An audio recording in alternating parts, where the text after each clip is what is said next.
Let's just say it out loud. No one wants to fight Dakota Ditcheva. And it's not just fear. It's strategy, survival, and straight-up self-preservation. Because facing Dakota right now? That's not just a fight. It's a fast-track ticket to getting folded on live TV. She's undefeated, unshaken, and unbothered. A clinical destroyer who doesn't just win, she dismantles. Her knockouts are violent, her timing, surgical. And every fighter watching her highlights is silently thinking the same thing. Yeah, maybe not yet. So why is everyone dodging her? What makes this smiling assassin from Manchester the most avoided woman in MMA? And how did she become one of the most dangerous rising forces in the game without even hitting her prime yet? Let's break it down and see why Dakota Ditcheva might just be too good for the cage. Dakota Ditcheva didn't just fall into MMA. She was built for it. Raised in a family of fighters, with her mother being a world champion in Muay Thai, Dakota's combat roots go deep. She started training early, learning discipline, movement, and striking mechanics before most kids could spell octagon. By the time she entered the world of professional MMA, she was already a highly decorated kickboxer and Muay Thai practitioner. Her transition into mixed martial arts wasn't hesitant or awkward. It was seamless. She brought the precision of her striking background with her and sharpened it with the kind of discipline you rarely see in rising stars. Dakota's entry into the Professional Fighters League was met with a lot of hype. But unlike many prospects who buckle under the spotlight, Dakota fed off it. She didn't just win her PFL Europe fights, she demolished her opponents. And not in long, drawn-out battles. We're talking about first-round finishes, walk-off knockouts, and ground-and-pound sequences that made commentators gasp. Her dominance in the European circuit was so complete that it almost looked unfair. Fans started asking whether the competition was too soft or whether she was just that good. Spoiler, it's both.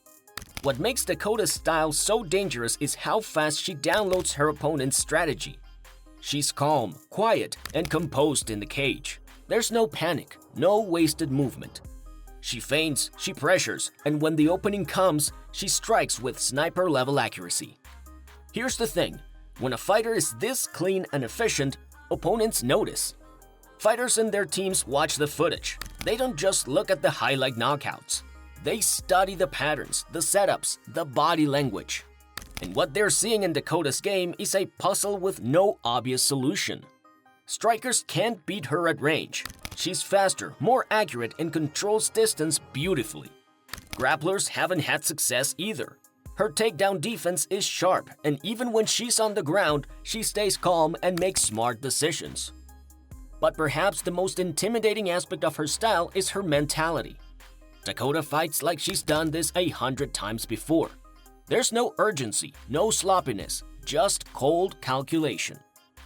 When you combine this with her unbeaten record and growing star power, it creates a psychological barrier for potential opponents. Fighters start asking, what happens if I lose to her in under 2 minutes? And that thought alone is enough to make some think twice. If there were still doubters left after PFL Europe, Dakota shut them up with one single fight. Her bout with former UFC title contender Taila Santos. Santos wasn't just a veteran, she was a serious threat. With experience against some of the best in the world, including a razor-close fight with Valentina Shevchenko, she was supposed to be the toughest challenge of Dakota's career. But instead of being rattled by the pressure, Dakota rose to the occasion. She didn't just survive, she thrived. She pressured, she landed, she controlled the cage, and she won convincingly. This was the moment everything changed. After beating someone of Santos' caliber, Dakota didn't just cement herself as the future, she proved she could hang with the present. And that's when the avoidance began. Let's dive into the biggest reason no one wants to fight Dakota Ditcheva: risk versus reward. In MMA, especially in organizations like the PFL, where tournament structures and matchups are key, fighters have to weigh their options carefully. Do you take a fight that could end in 60 seconds, ruin your reputation, and hurt your career?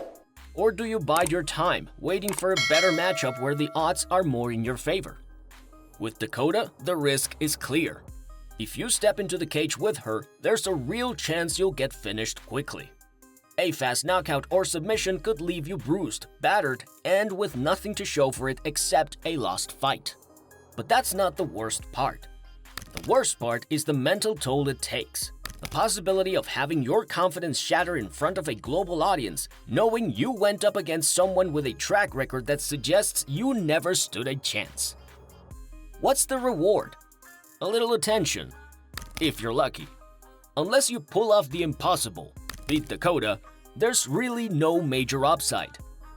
The glory of a win over her would be immense, but let's be honest, no one has figured out how to do that yet. This is why matchmaking for her is like a high-stakes chess game. Fighters aren't just worried about losing a fight, they're worried about losing their careers. It's not fear in the traditional sense, though. It's calculated career management. And when you're up against a fighter as dominant as Dakota, that calculation often leads to one conclusion. Maybe I'll wait. The issue is becoming clearer.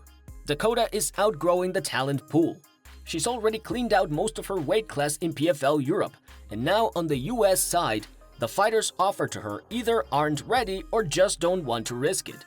It's a scenario reminiscent of Kayla Harrison's reign in the PFL, where the promotion had to scramble to bring in new blood to keep things interesting. So what happens when a fighter is simply too good for the roster? You start looking at super fights. There's already talk about Dakota joining the PFL Super Fight division, possibly headlining major cards against cross-promotional champions or even jumping to new weight classes for legacy matchups. And let's not forget, Bellator is now under the PFL umbrella. That means a whole new wave of potential opponents, some with big names and legit skills. But again, who's stepping up? Because based on the current trend, it's clear that being willing to fight Dakota is one thing. Being ready is something else entirely. Perhaps the scariest part of all this? Dakota Ditcheva isn't done evolving. She's only in her mid-20s. She hasn't reached her physical prime. She's still adding tools, sharpening techniques, and getting better with each camp. Her grappling is improving, her cardio is solid, her mental game is on lock. This isn't someone who peaked early. This is someone who's building towards something massive. A future champion, a crossover star, possibly even one of the greats if she keeps this pace. And that's what makes her so dangerous. Not just the fighter she is now, but the monster she's turning into. In the fight game, sometimes silence is the loudest statement. When you see names go quiet after being offered a bout, when you hear managers start making excuses about timing or rankings, when opponents start looking to switch weight classes or take tune-up fights, it tells you everything. Right now, Dakota Ditcheva is that fighter. The one they whisper about. The one you train for and still wake up unsure. The one you'd rather avoid unless the payday is enormous. And it's not just opponents who are staying quiet. Ditcheva herself is stuck in limbo. Despite winning the PFL's 2024 Flyweight World title, she's been sidelined while the promotion restructures its format. She's gutted not to have a fight lined up, and with the rest of the division tied up in the new tournament, she may not return until the end of the year. If her next opponent even makes it out of the tournament unscathed. It's a frustrating wait for one of MMA's most dangerous rising stars. But when you're that dominant, the silence from your opponents, and sometimes even your own promotion, speaks louder than any hype ever could. Dakota Ditcheva's dominance speaks for itself, undefeated, unstoppable, and still evolving. But in the silence surrounding her next fight, one thing is clear. The fight world is watching closely, waiting for someone brave enough to challenge her. Will anyone step up? Only time will tell. But one thing's for sure. The buzzsaw is ready to make waves in MMA, and it's just a matter of who dares to face her next. If you enjoyed this deep dive into Dakota's rise and want more updates on the biggest names in MMA, make sure to like, comment, and subscribe. Hit that notification bell so you never miss the next exciting chapter in the fight world. Stay tuned because you won't want to miss what's coming next.